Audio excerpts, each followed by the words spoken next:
მე საერთოდ უცოდი წლების მერე თუ მომიწევდა 150 წლის იუბილეზე, მაგრამ მთელი ცხოვრება მომდევს მე ეს ადამიანი თავის სევდით, თავის სიყვარულით და როდესაც მე ვაბარებდი სამსახიობო ფაკულტეტზე,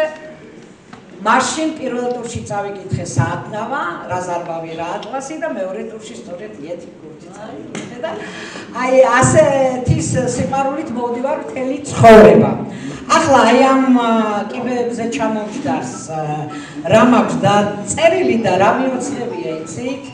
იმდენ არ მიყვარს ერთი მიოცნებია ბატონო ერეკლე ერთი წამიკა. მიოცნებია რომ ეთიმს ჩემთვის მოეძღვნა ვითომ მოეძღვნა ლექსი. ანუ რაღაც ტრიქონები მაინც და აი ასე რა კაცის ლექსი დავარქვი მართალია, მაგრამ უფრო ეთიმივით დავარქვი და სინამდვილეში ეს არ არის ქალური, მაგრამ არის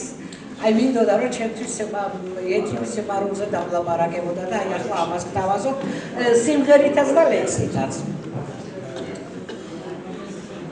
გულში სახლი აგიშენე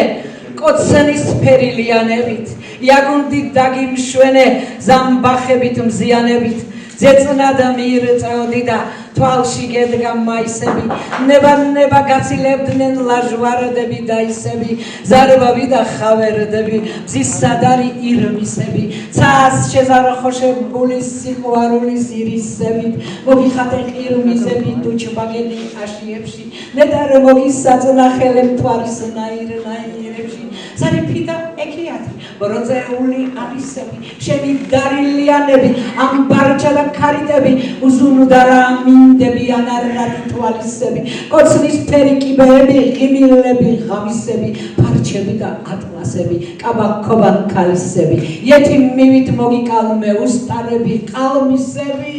კარგი იყო, არ გამეცნე თავიდან, შუა წყალში გადამაგდე ნავიდან, ჩემი გული შენ დაგოდე დახიე ხელებსითო ცეცხლის ალში